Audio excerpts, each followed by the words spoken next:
ou até a disposição, né, expressa na lei, de fato contraria aí o princípio da dupla incriminação, que na maioria dos países é um fator para ser negada a extradição para o outro país em virtude dos crimes serem totalmente diferentes, né? Muito importante a análise do princípio da dupla incriminação. Além disso, também é muito importante a gente analisar em um processo de extradição que envolva dois países ou mais, o que? Primeiro, prazos de recebimento dos documentos. Então, por exemplo, uma extradição envolvendo Brasil e Dubai, um prazo para chegar a documentação até Dubai devidamente traduzida para o árabe, é difícil, dependendo do tamanho do processo e do que o Ministério da Justiça em Brasília e o DRCI, né, a Direção de Cooperação Internacional, vai ter em mãos, se de fato vai ter tradutor para realizar a tradução em tempo hábil. Então a gente tem aquela ideologia, vai para Dubai, não vai acontecer extradição. Não é bem assim, porém é difícil a resposta do país que emitiu o mandado de prisão para Dubai, seguindo a tradução que Dubai necessita, por exemplo, né? É difícil cumprir o prazo muitas vezes da lei, por isso que as pessoas acabam de fato logrando êxito em responder um processo de extradição em Dubai em liberdade, né?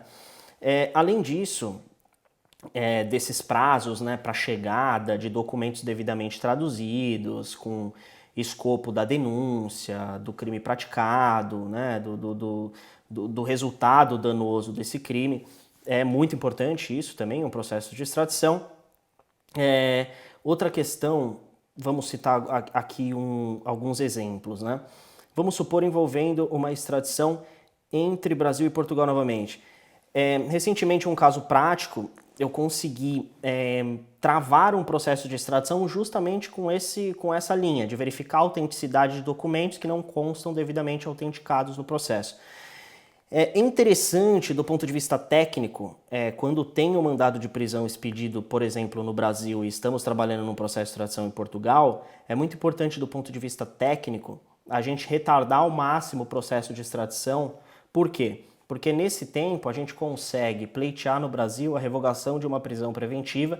Caso seja negado a prisão preventiva, pleitear em sede de habeas corpus a revogação de prisão preventiva nos tribunais superiores.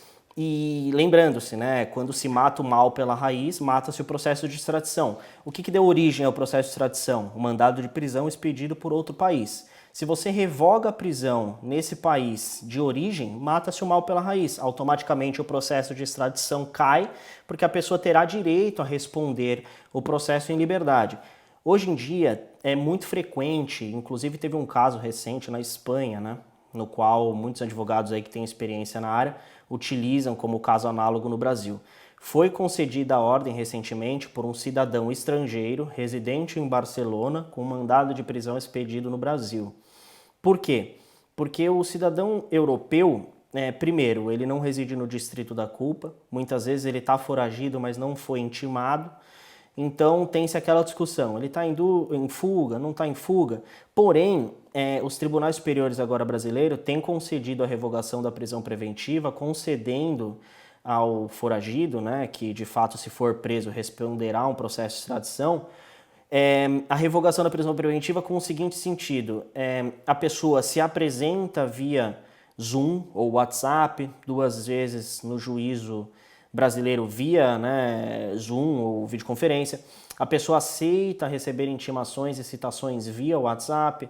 Então a gente tem várias ferramentas aí que a gente pode adotar visando a revogação da prisão preventiva, mas que de outro lado o indivíduo colabore, né, com a instrução criminal que está em causa.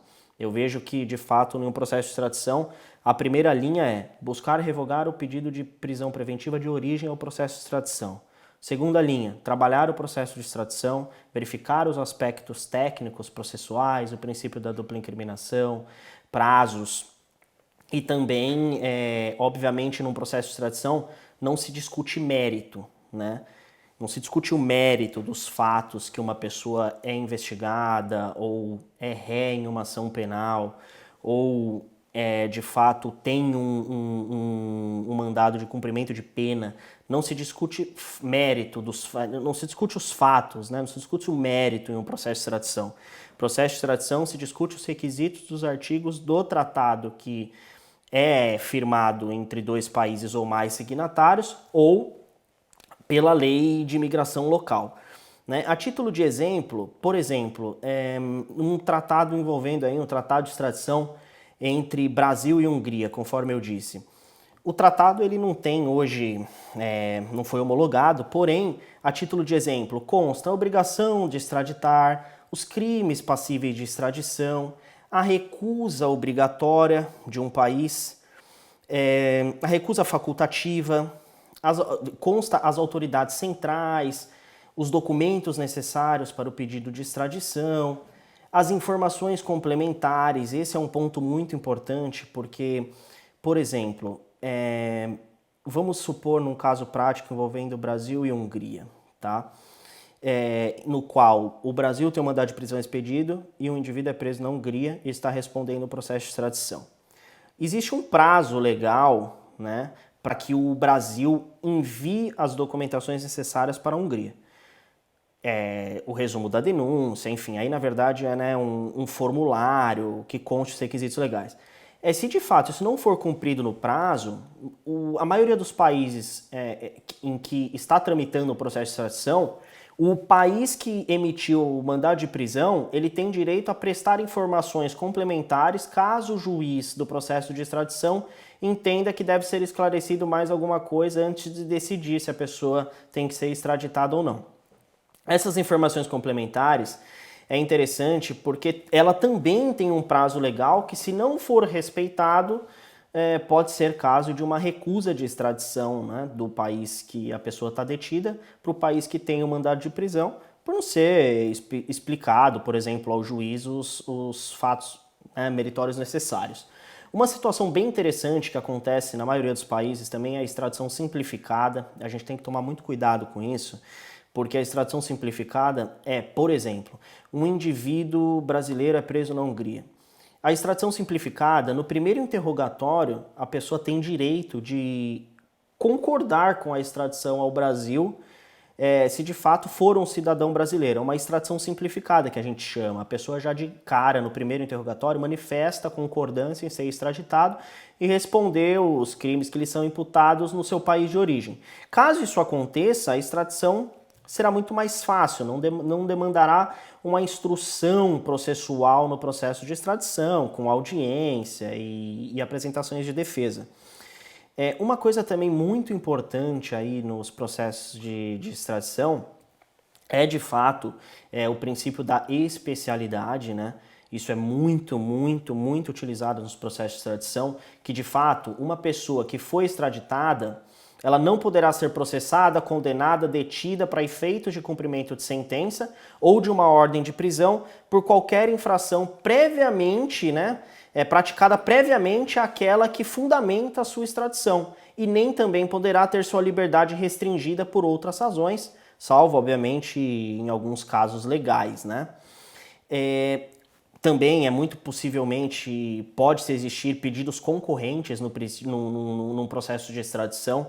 Então, por exemplo, temos um processo de extradição que uma pessoa foi presa na Hungria, tem um mandado de prisão expedido pelo Brasil e, por exemplo, pela Itália e também pelos Estados Unidos. Como que funcionará nesse caso? É um país na qual a pessoa está presa, que é a Hungria, que tramita um processo de extradição, e tem mais 3 países com mandado de prisão expedido e inclusão na Interpol. Como é que funciona nesse tipo de processo, que tem 3 países pedindo uma extradição? Vamos lá, primeira coisa a se analisar, tem tratado ou não tem? Se não tem, lei de imigração local. Vamos estudar a lei de imigração local de cada país e prezar pela reciprocidade em âmbito de cooperação internacional. Uma coisa muito importante a se analisar. Vamos lá, o país é membro da União Europeia, no qual a pessoa está detida? Hungria? Tem outro país membro da União Europeia com mandado de prisão expedido? Tem. Itália. Brasil e Estados Unidos são fora da Europa. Então como que funciona nesse caso?